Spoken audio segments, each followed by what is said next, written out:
Morning students. तर आज आपण आपला जो चौथा पार्ट आहे, पाचवा पार्ट आहे, जो की आपला लेसन जो चालू आहे वितरणाचे नकाशे, ते वितरणाचा या नंतरचा पार्ट आपण पाहिलं होतं या अगोदरच्या तासिकेमध्ये की वितरणाचे नकाशाचे 3 प्रकार आहे.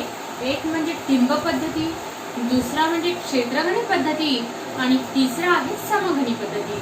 तर सुरुवातीला आपण अभ्यास केला होता टिंब पद्धतीचा, त्यानंतर आपण पाहिलं क्षेत्रगणित पद्धती आणि या अगोदरच्या पिरियडमध्ये आपण थोडी प्रकारे माहिती घेतली समगणित पद्धतीची. मग समगणित पद्धत म्हणजे काय सांगितलं होतं की समगणित पद्धतीमध्ये आणखी 2 पद्धत महत्त्वाचे, 2 प्रकार त्यामध्ये सांगितलेले आहे. ते म्हणजे समोच्च रेषा आणि समदाब रेषा. हे आपण या अगोदरच्या तासिकेमध्ये पाहिले की समोच्च रेषा म्हणजे काय आणि समदाब रेषा म्हणजे काय.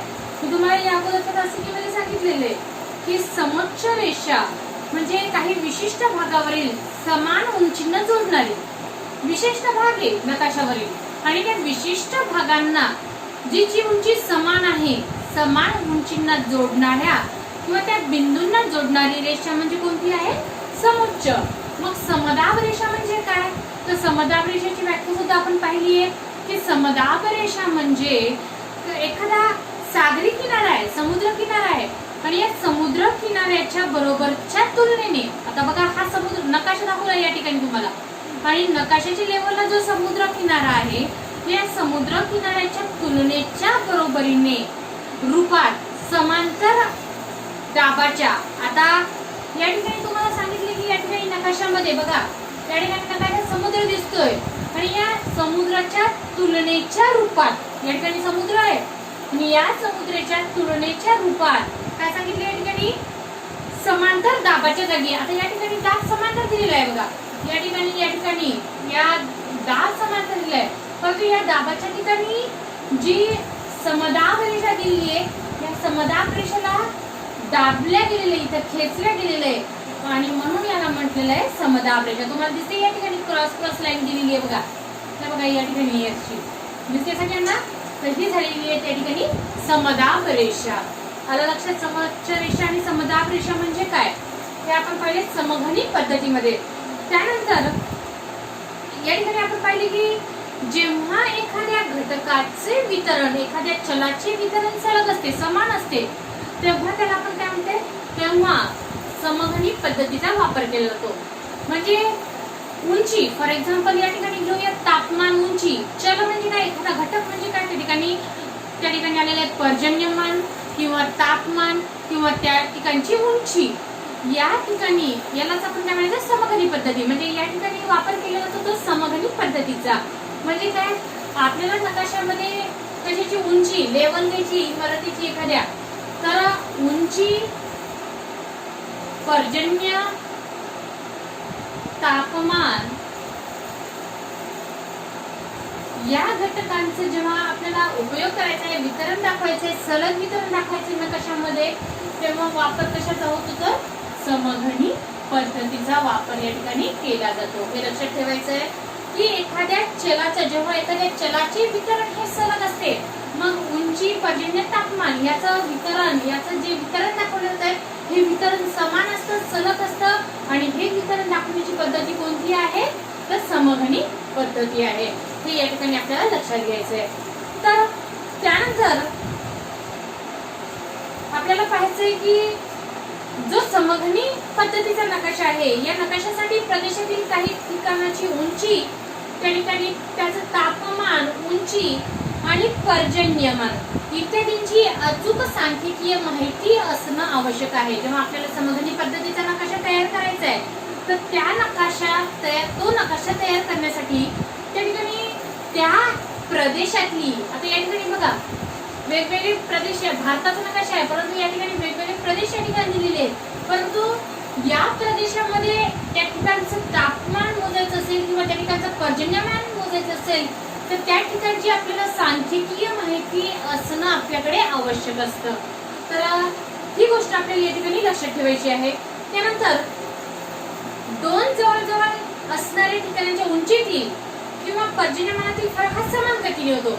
आता बघायचं आपल्याला की या ठिकाणी नकाशा दिलाय आणि या नकाशामध्ये दोन समान अंतरावर असलेली उंची. आता हा नकाशा आहे, फॉर एक्झाम्पल साठी आपल्याला घ्यायचा आहे आणि या नकाशामध्ये समान उंचीवर असणाऱ्या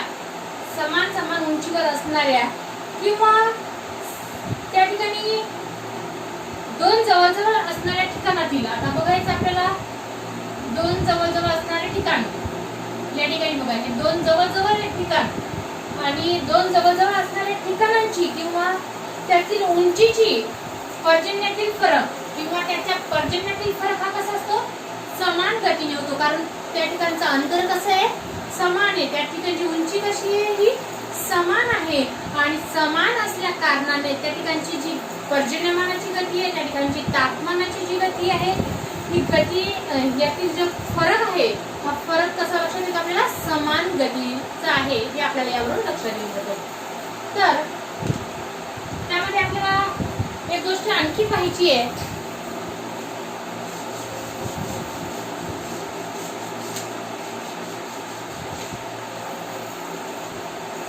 येथे क्षेत्रातील उपविभागांचा विचार केला जात नाही. जसं की क्षेत्रगणित पद्धतीमध्ये त्या उपविभागातील क्षेत्रांचा विचार केला जातो.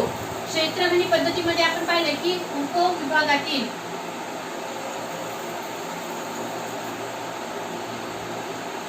क्षेत्रांचा विचार केला जातो.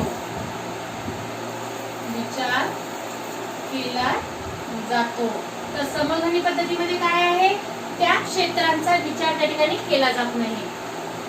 बघा उपविभागाचा क्षेत्राचा विचार केला जात नाही. लक्षात घ्यायचंय, हे तुम्हाला एक्झामला विचारले जाऊ शकते. क्षेत्रगणित पद्धत आणि समगणित पद्धत यामधील फरक तुम्हाला लिहा. दोन फरक तुम्ही एक्झाम मध्ये लिहिले तरी चालते. क्षेत्रगणित पद्धतीचे दोन फरक, समगणित पद्धतीचे दोन फरक. त्यातला एक फरक आहे, क्षेत्रगणित पद्धती उपविभागातील क्षेत्रांचा विचार केला जातो, तर समगणित पद्धतीमध्ये उपविभागातील क्षेत्राचा विचार केला जात नाही. हे झालाय क्षेत्रगणित आणि समगणित पद्धत यामधला फरक. हे नोट करायचंय तुम्हाला. त्यावरून तुम्हाला टिंब पद्धती आणि क्षेत्रगणित पद्धतीचा सुद्धा फरक विचारला जातो किंवा टिंब पद्धत आणि समगणित पद्धतीचा सुद्धा फरक या ठिकाणी विचारला जाऊ शकतो. मग त्यानंतर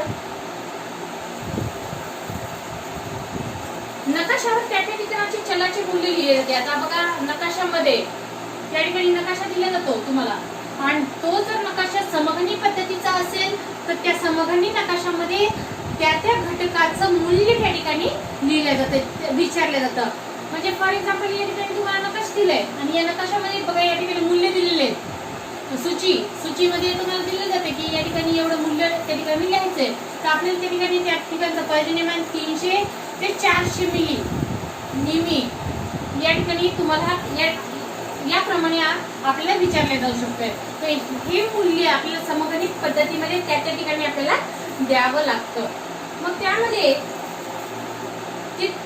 जितकं मूल्य जास्त, जितकी मूल्याची माहिती आपल्याला असेल, जितके जास्ती मूल्य असेल तितके वितरणाच्या आकृती बंधाचा अचूक चित्रण या पद्धतीमध्ये लक्षात येऊन जाते. म्हणजे त्या नकाशामध्ये जितकं मूल्य आपल्याला जास्त माहित असते तितक्या अचूक पद्धतीने आपण त्याचं चित्रण, त्या नकाशाचं चित्रण आपण त्या आकृती बंधावर दाखवू शकतो.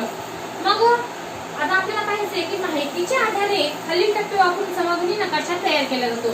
तुम्हाला बघा आकृती 1.3 वर पुस्तकामध्ये तुमच्या पाठ्यक्रमामध्ये आकृती 1.3 वर समगणित पद्धतीचा नकाशा दिलेला आहे.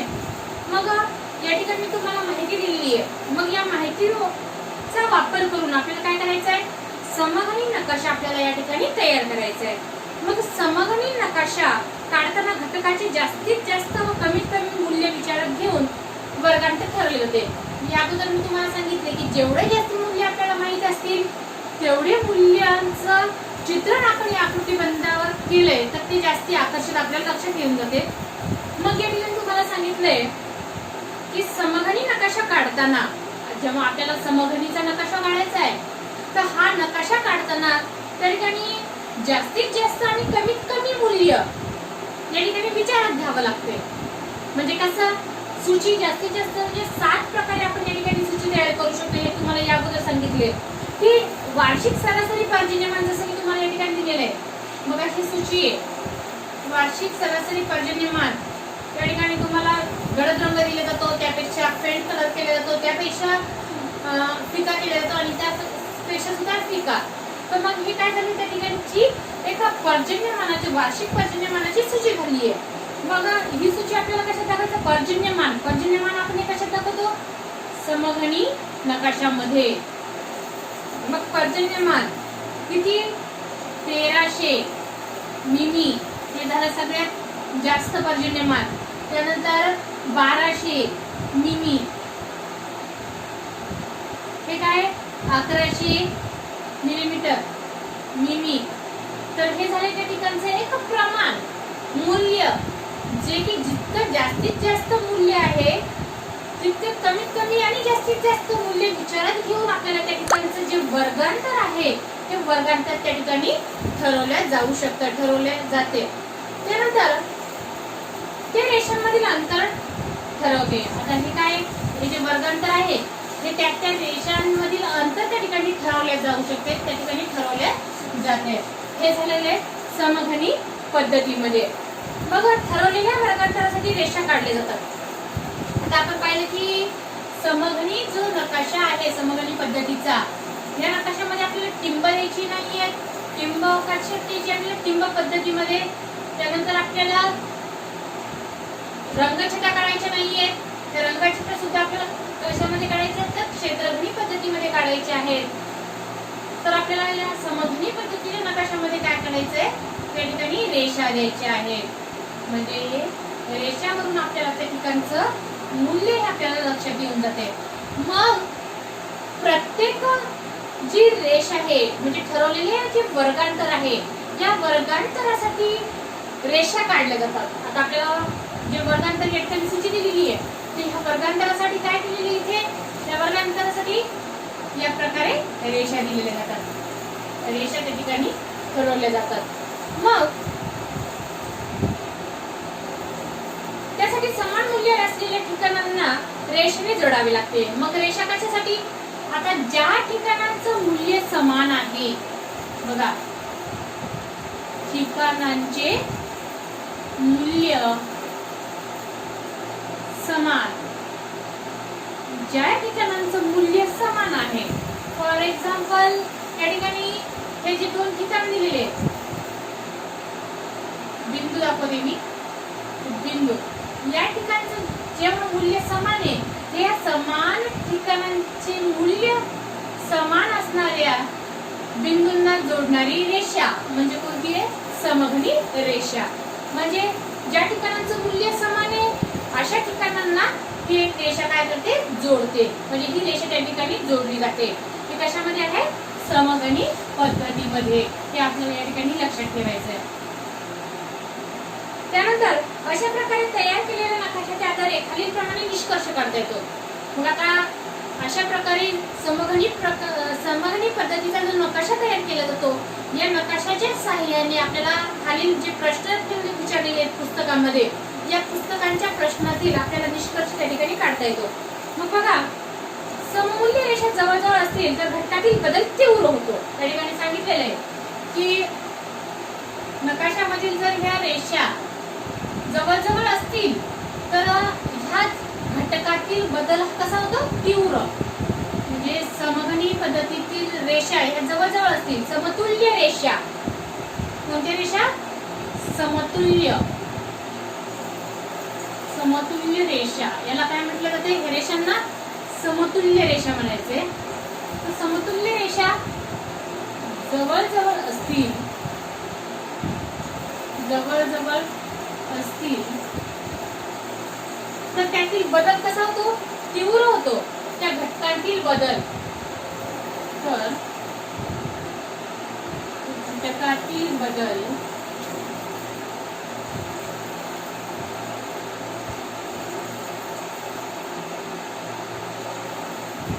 त्या घटकातील बदल कसा होतो? तर तीव्र होतो. बघायचे समतुल्य रेषा जेव्हा जवळजवळ असतील तर त्या घटकातला बदल हा कसा होतो, तीव्र. तर या ठिकाणी तुम्हाला उल्लेख केला गेलेला आहे समतुल्य या शब्दाचा. समतुल्य रेषा. मग समतुल्य रेषा म्हणजे काय? काय समतुल्य रेषा म्हणजे? समतुल्य रेषा बघितलं आपण नकाशामध्ये समतुल्य रेषा दिलेली असते जवळजवळ, आणि जेव्हा समतुल्य रेषा जवळ असतील तेव्हा त्या घटकातला बदल हा कसा होतो, तीव्र होतो, जलद गतीने होतो. मग समतुल्य रेषा म्हणजे काय? कशाला म्हटलं जातं समतुल्य रेषा? बरोबर आहे, समतुल्य रेषा म्हणजे एखाद्या घटकातील समान मूल्य. आता बघायचं हे घटक या ठिकाणी दिलेले बघायचं आपण. समतुल्य रेषा जवळजवळ असतील तर त्या घटकातला बदल कसा होतो, तीव्र. तर समतुल्य रेषेची व्याख्या काय होती की एखाद्या घटकातील बदल समान मूल्य किंवा समान मूल्य असलेल्या ठिकाणांना जोडणारी. आता हे घटक आहे समान, एखाद्या घटकातील बदल एखाद्या घटकाची समान मूल्य असलेल्या, व्याख्या लिहून घ्यायची आहे, एखाद्या घटकातील समान मूल्य असलेल्या, समान मूल्य असलेल्या, समान मूल्य असलेल्या ठिकाणांना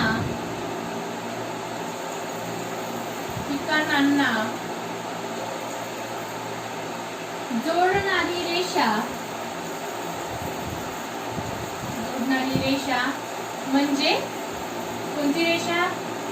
म्हणजे समतुल्य रेषा. बघा समतुल्य रेषाचा उल्लेख या ठिकाणी आहे आणि नंतरही नकाशामध्ये केला जाईल. समतुल्य रेषा जवळजवळ असतील तर घटकातला बदल तीव्र होतो. मग घटक म्हणजे काय? तर एखाद्या घटकातील समान मूल्य म्हणजे ह्या ज्या रेषा आहे, काही पण पर्जन्य असो किंवा तापमान असो किंवा उंची असो, मग त्या उंचीचं, त्या पर्जन्यमानाचं किंवा त्या तापमानाचं जर मूल्य समान असेल तर हे समान मूल्य असलेल्या ठिकाणांना जोडणारी जी रेषा असते तर ही रेषा काय असते? समतुल्य रेषा.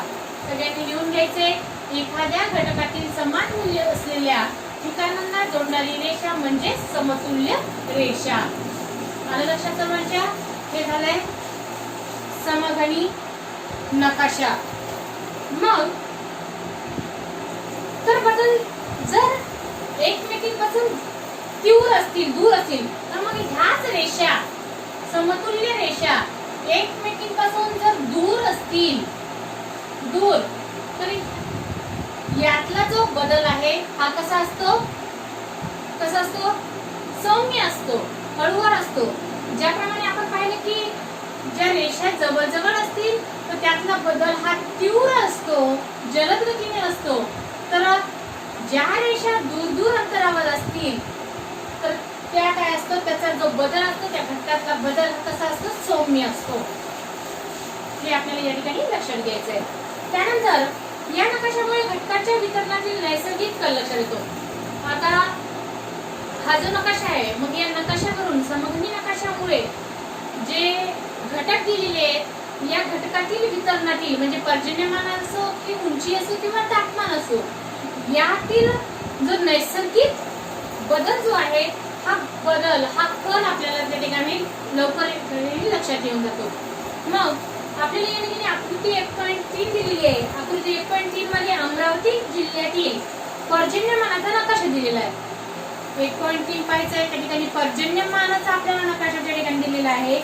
या नकाशाचे आपल्याला वाचन करायचंय, अभ्यास करायचा आहे चांगल्या रीतीने, आणि अभ्यास करून आपल्याला त्या पाठ्यक्रमामध्ये प्रश्न दिलेले आहेत. या प्रश्नांची उत्तरे आपल्याला त्या नकाशावरून करायची आहे.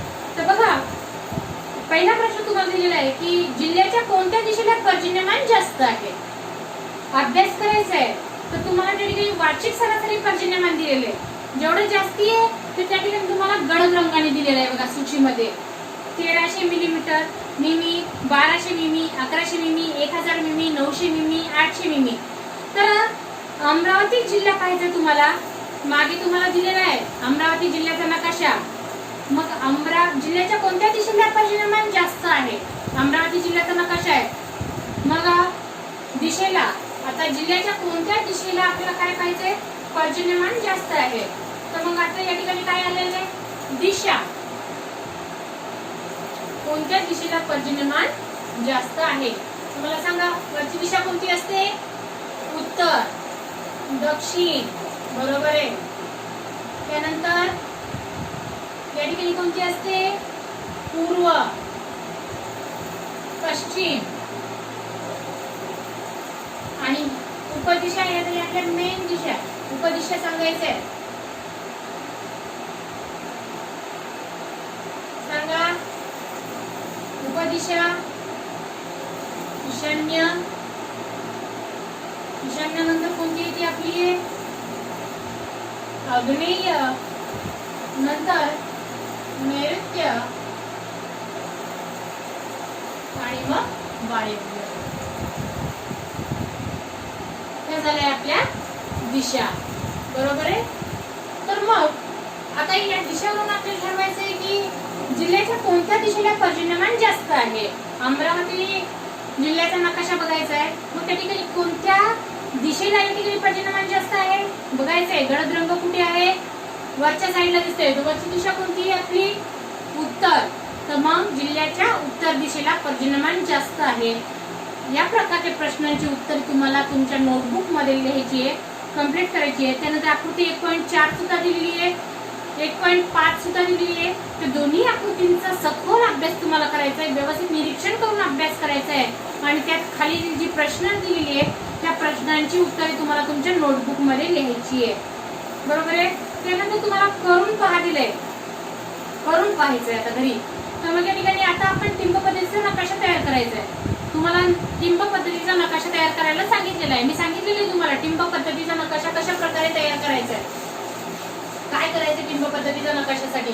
टिंब पद्धती म्हणजे सांगितले की एखादा प्रदेश आहे आणि या प्रदेशामधील एखादा घटक वेगळा दाखवायचा आहे. वितरण, समजा फॉर एक्झाम्पल हे पुसद शहर आहे, हे त्या ठिकाणची वेगवेगळ्या शाळा आहे, बरोबर आहे. मग आपल्याला कोशेश्वर शाळेचे वितरण वेगळं दाखवायचं आहे, कोशेश्वर शाळेचं वितरण वेगळं. तर मग इथे कशाच्या सहाय्याने दाखवतो आपण? गोलाच्या सहाय्याने. जसं की गोल हे आपण नागरी भाग आणि टिंब हे ग्रामीण भाग असं ठरवलंय. तर या ठिकाणी गोल आपल्याला दाखवायचं आपल्या शाळेवरून, कोशेश्वर, कोशेश्वर हायस्कूल, बरोबर आहे. तर मग हे वितरण आपल्याला दाखवलेलं आहे. या प्रकारे आपल्याला काय करायचंय? नकाशा तयार करायचा आहे. आणि ज्या सूचना तुम्हाला दिली आहेत त्या सूचनावरून तुम्हाला तो तुमचा नकाशा बनवायचा आहे, तो नोटबुक मध्ये बनवायचा आहे आणि नंतर मला व्हॉट्सअप ग्रुपवर सेंड करायचं आहे. तुमचे जे व्हॉट्सअप ग्रुप बनवलेले आहेत प्रत्येक क्लासची चर्चा, त्यावरती तुम्ही तो सेंड करून द्यायचा आहे, बरोबर आहे. त्यानंतर या ठिकाणी भौगोलिक क्षेत्रफळ तुम्हाला दिलेली आहे बघा. विद्यार्थ्यांच्या नकाशांसोबत पडताळून पहा, वर्गात चर्चा करा. आता तुम्हाला टिंब पद्धतीचा नकाशा तयार करायचा आहे. त्यानंतर तुम्हाला एक भौगोलिक क्षेत्रफळ या ठिकाणी दिलेली आहे. मग क्षेत्रफळ 10वीला तुम्हाला आहे क्षेत्रफळ, सुरुवातीलाच लेसन दिलेलं आहे. मग क्षेत्रफळ म्हणजे काय? कशाला म्हणायचं क्षेत्रफळ? सांगा. क्षेत्रफळ म्हणजे काय? भौगोलिक क्षेत्रफळ. वेगवेगळ्या ठिकाणांना आपण भेटी देतो, बरोबर आहे, ही झाली भेट. परंतु भौगोलिक क्षेत्रफळ, सुरुवातीला शब्द कोणता आलेला आहे? भौगोलिक. मग भौगोलिक क्षेत्रफळ म्हणजे काय?